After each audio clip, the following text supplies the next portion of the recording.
I'm just going to record everything. If there's anything that you say and then you're like, oh no, I don't want that on the internet, let me know and I'll cut it out.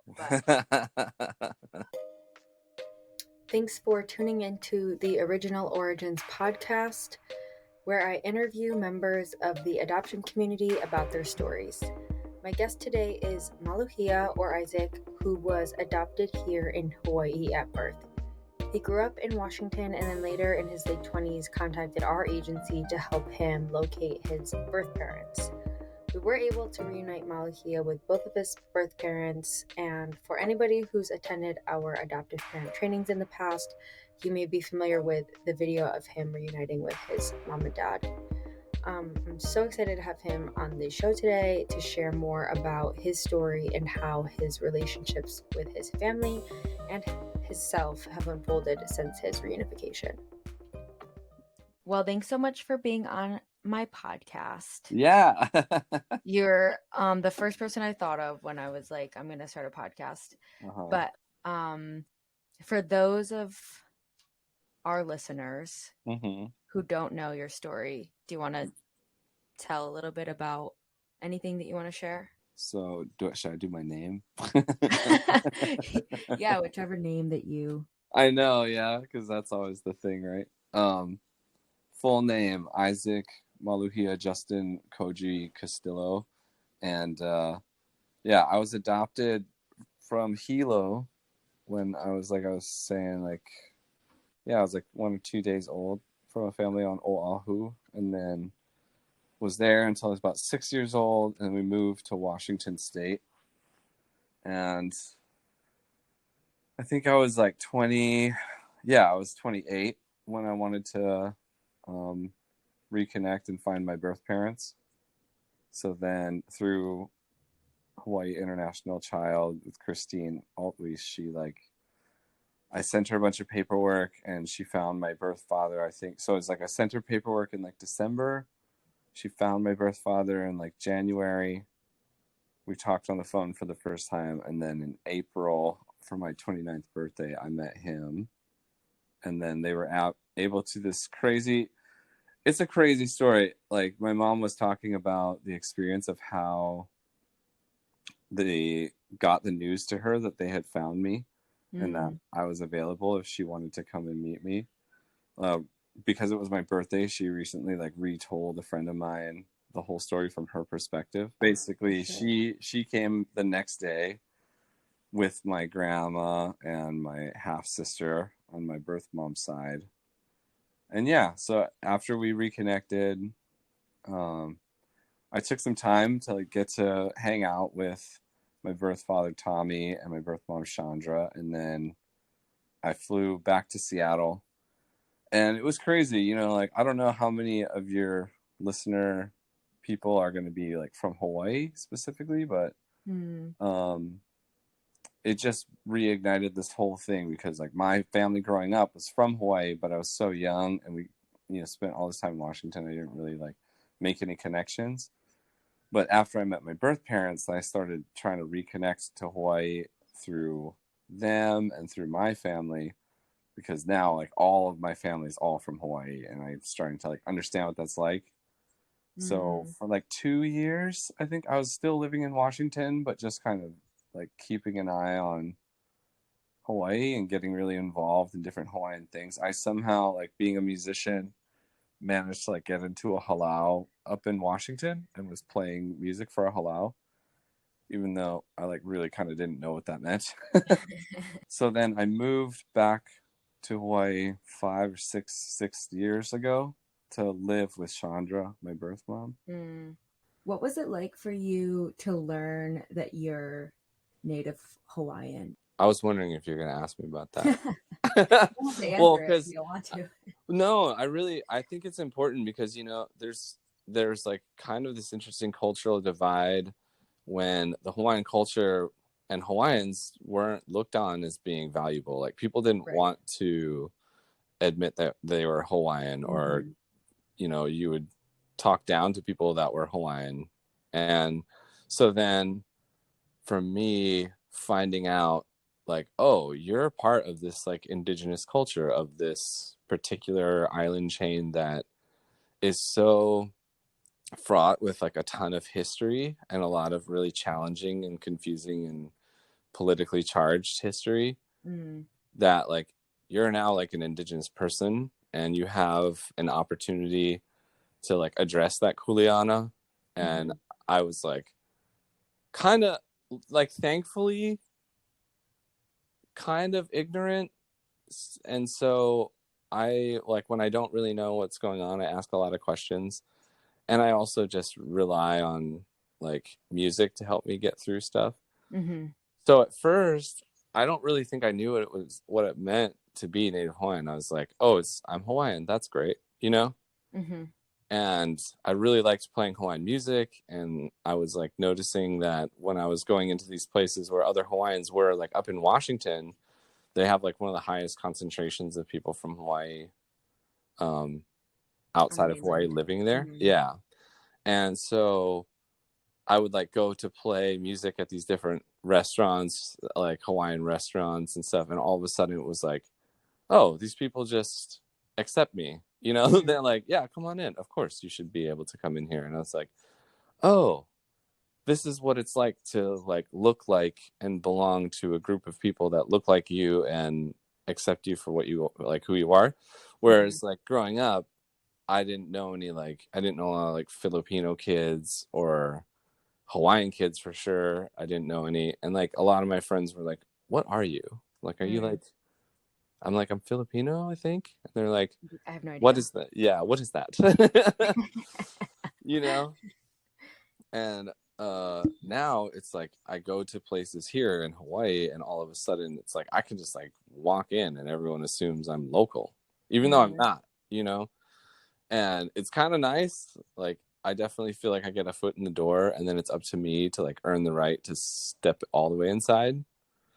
Like you have to be really sensitive to the communities, like the Hawaiian community, because they've had so much taken from them that I think I had a lot of hard lessons early on of like how to step into the culture and like own up to being a part of it. And also like we were talking about this the other night, like understanding the inheritance of pain and trauma as an indigenous person. Like in my mindset, I didn't like think or worry about like, oh, disease wiped out like 90% of your race in your own land where you now don't live, have number one rates of homelessness and health problems and like uneducated, like non-access to educational opportunities.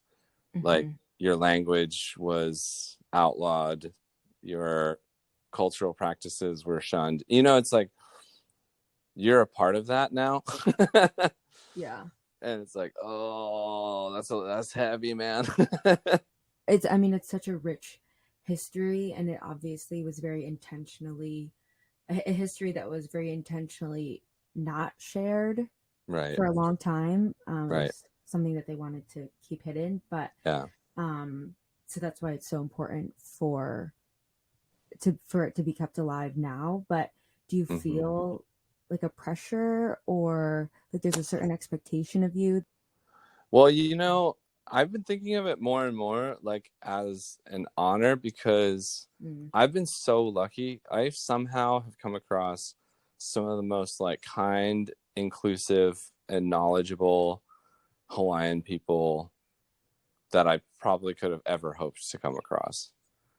Like every person who has like mentored me through like getting into accepting my culture and understanding who I am in the context of being Hawaiian, like they're all fantastic and so patient and really helpful. And I don't think that's the case for a lot of people. Like I think a lot of people, even Hawaiians, like struggle to find safe spaces to explore what it means to be a part of their own culture. And I feel like I was just so lucky to meet the right people that now I, without even really trying to, am able to like pass all this knowledge that I have on to other people who don't have it. Mm-hmm. And kind of without having all the weight of having lived here for like my whole life, and like seeing how oppressive certain systems can be and how challenging it can be, and without getting all the ridicule and resentment from the society that like turns its back on its minorities. You know, it's like I don't have a lot of that weight because I grew up in like a like suburban area in Washington State with like both my parents, brothers and sisters, and friends and stuff, you know. So I feel like I'm conveying some of this information about the history, and it is heavy and it's really sad, but I feel like there's still a lot of hope, and there's like a lot of possibility, and there's opportunity for kids, you know, like teaching in schools. Like I teach Hawaiian culture in school, and I was like, am I really the right person to do this? Like I have not been even a part of the culture for as long as most of these other people, and I'm not like the most well qualified to do it. Do you have imposter syndrome? Yeah, for sure. I was wondering why you don't consider yourself local. Yeah. Yeah. I I mean, because you were born here. I was born here, and obviously, you know, like my family's all, but I just grew up over in a different community. And like when I first moved back to Hawaii, I really struggled because like I would like go to, you know, somebody's house for a Kani Kapila or something, and then like I would open my mouth and they would be like, whoa, whoa, whoa, whoa. Why are you so brown? And why do you sound like that? Like I've had multiple people be like, oh, like I'll talk to them on the phone, and then they'll come over for like a guitar lesson or something and be like, what? I thought you were white. But I think knowledge is one thing and experience is another. Like I know a lot of stuff, but I didn't experience it the same way that local people have. And like I didn't experience some of the struggles that local people have been through. So I don't know if I feel totally comfortable like being like, yeah, bro, I freaking like, you know, like Yeah. I'm from here and I can rep here really hard and I'm totally get it. And I don't know. It's just like, it doesn't sound right coming out of my mouth. You know, I'm forever from Hawaii, forever Hawaiian, maybe local in like 10 to 15. I was gonna ask if you had, if there was like a quantitative number that you were gonna Right. assign to being local. Well, and some of it is experience, right? Like Mm. I've had some experiences where I've had other people that I feel are valuable practitioners of Hawaiian culture, like see the work I'm doing and like acknowledge it and recognize it and say like, yes, you have a lot to learn, but you're doing a good job. Keep going, you know? How validating. Yeah, exactly. And I think that that's the thing is like a lot of people won't even want to try to like learn Olala Hawaii or like understand Mele or hula or lua or get into canoe paddling because they're like afraid that somebody is going to criticize them for not already knowing it. It's like, oh, how are you Hawaiian, but you don't know how to speak pidgin? Or how are you Hawaiian, but you don't know how to surf, you know? And I felt those things, but then I found mentors and like people who were like kind enough to guide me through it, that now I feel like it's my responsibility to like pass that on and like be a guide for other people and make them feel safe to learn, you know? It's beautiful that you've taken this thing that happened in your life that was completely out of your control and seeing it and yet you see it as like a learning opportunity and a responsibility and something to be grateful for, because I don't think a lot of other people would have seen it that way, and they don't have to.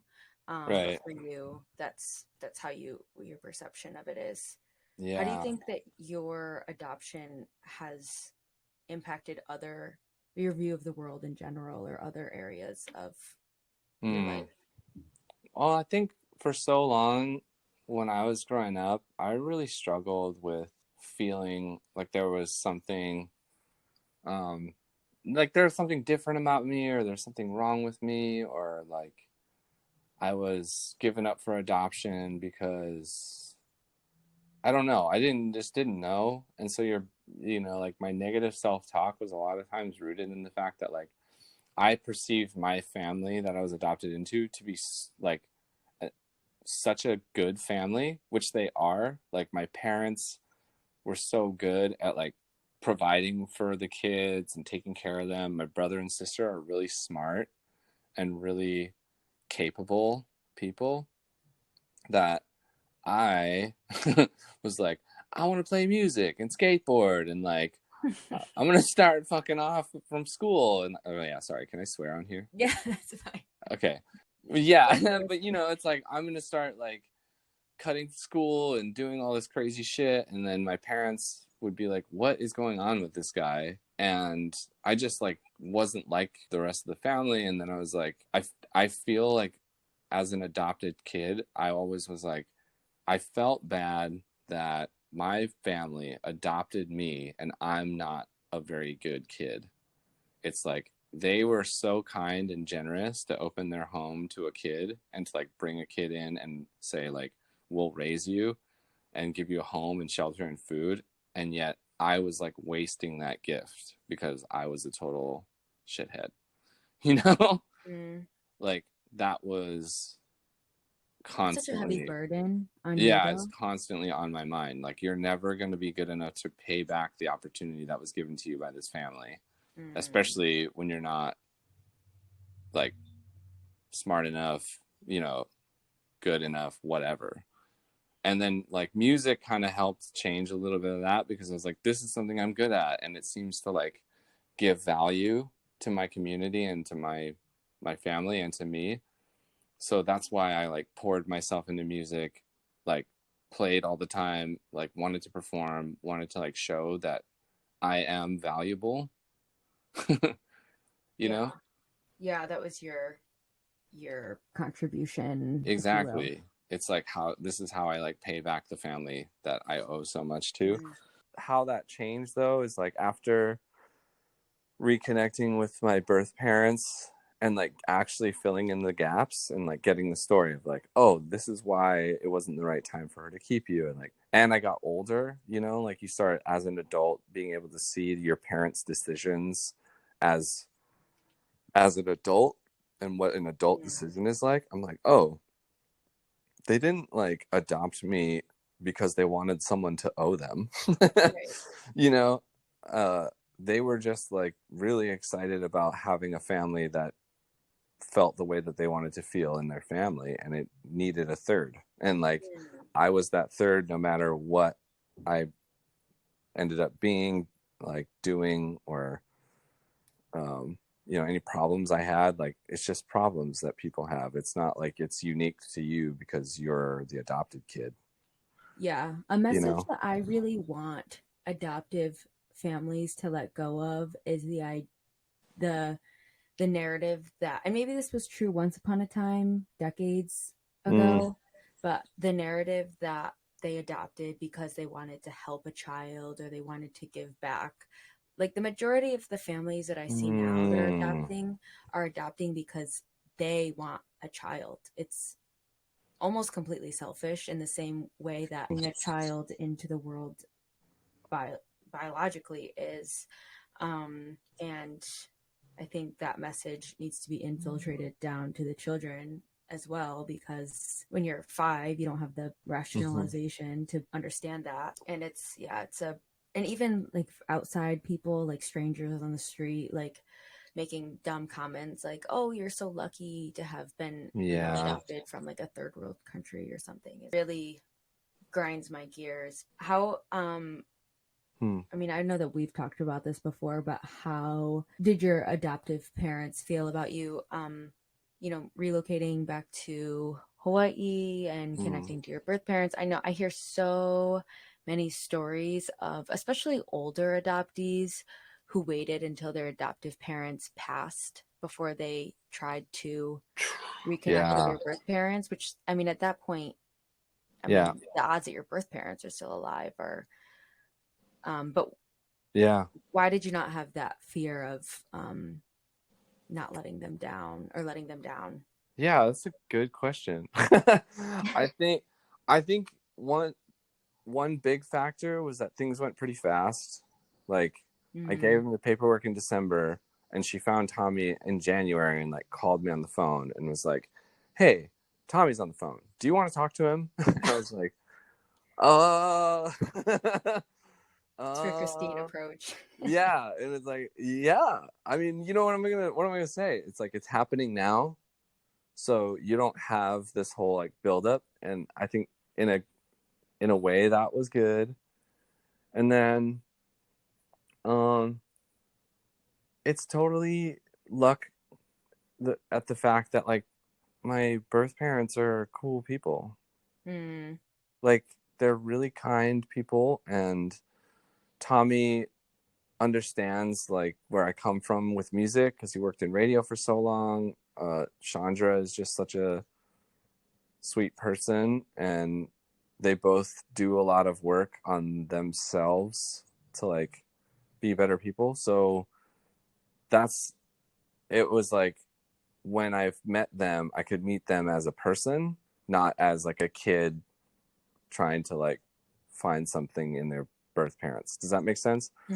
It was You all came together as whole. Yes.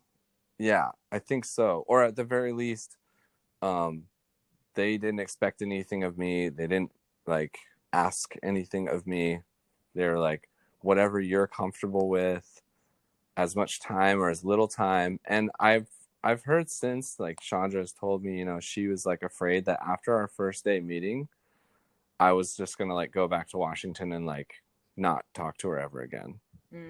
Like I'd gotten what I needed and I was closed. And then, but she didn't put that on me. Like she didn't call me and be like, "Hey, it would be really cool if you came over," or no subversive pressure to try and establish some kind of relationship just because it's what she wanted. And that's that thing, right, of like parents who can recognize the value of not getting what they want out of the relationship with their child and just allowing for their child to do what they need to do and supporting it.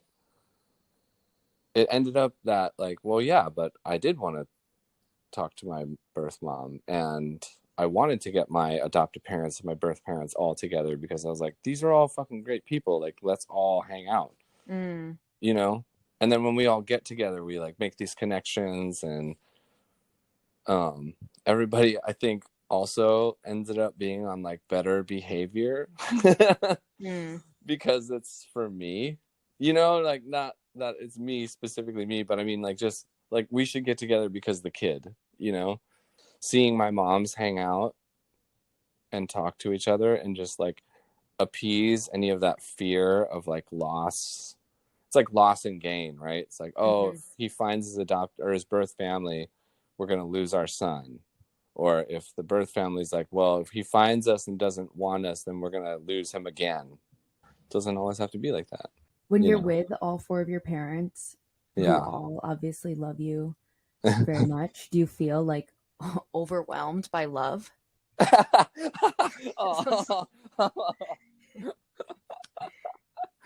Well, I think it really, I love the feeling of seeing people that I think are good people all coming together. And when I see people, I'm like, this person's awesome and this person's awesome. If they would just talk to each other, it would be so cool.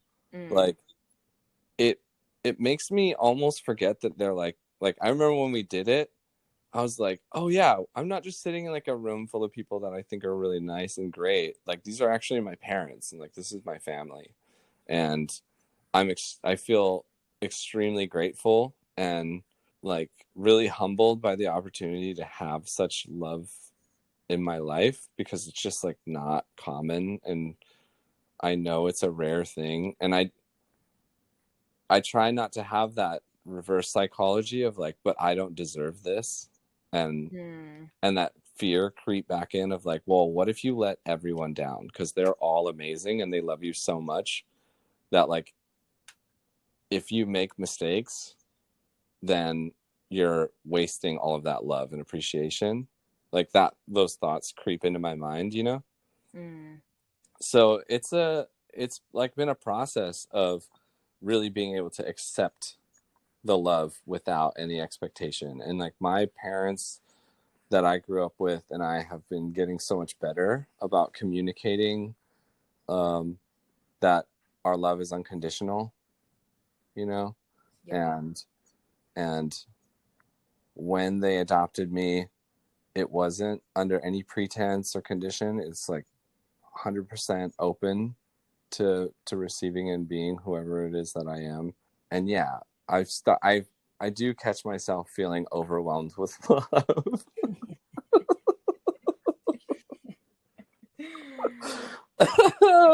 What's something that you want other adoptees to know? That you have to be gentle with yourself, that like kindness and compassion for yourself is really important. Like there's a lot of expectations to manage, and there's a lot of feelings to manage, and pain. Oftentimes you're looking for like the root causes of pain so that you can heal it. And I feel like adoptees that are maybe either trying to reunite or like have reunited and have a difficult, challenging relationship, or like, I don't know, it's just any combination of all of those things. I feel like adopted kids tend to have this fear that, like I was saying, like, I need to be good enough to be worthy of being adopted. I need to be good enough to show that when I do reunite with my birth parents, they'll want to relate with me because I'm such a great person and I've achieved things, or I'm, worth it to stick with. And it's really like not about any kind of external success. Like you don't have to earn it. Like you're loved by people in your life, and there's nothing that you have to do to like earn it. So just be kind to yourself, accept who you are and where you're at. This is, you don't have to answer this. This is the social worker in me, but do you see that kind of like fear of being rejected if you're not perfect in your, does it show up in your other relationships outside of your parents? Yeah, for sure. I think uh I have found some things that I'm very good at. Like I'm really grateful that I put so much time into getting good at music, that it works as this really great buffer because it's something that I feel so reliably good at that I can just use it as a tool to like navigate the world, and most people are going to be stoked on it because I'm pretty good. Mm. You know, Mm-hmm. if I had lost that somehow or didn't have that, I would struggle to like to do the exact thing what I was just talking about, which is like not base my value on like like being good at things or my Right. perfectionism. Yeah. Which part of your identity do you feel the strongest connection to? I mean, it doesn't have to be like Mm. cultural. It can just even be your identity as a man or Yeah. Um, a musician. yeah, that's a good question. I think it's starting to like bleed together, like all of these things. It's like Yeah, of course. Yeah. because I'm a teacher, um, I really feel like I have to trust that I believe the things that I'm teaching to my students. Like I have to have a Mhm. strong sense of self and identity and confidence in the things that I'm conveying to them. And because I feel really close with a lot of Hawaiian values, um, that's been like the dominant identity marker for me. Like I'm a Hawaiian who is in a school teaching about music and Hawaiian music. Mm. That's like my identity right now. Mm. But, it's also been slowly seeping in that like I'm not just Hawaiian. Like I'm also half Filipino.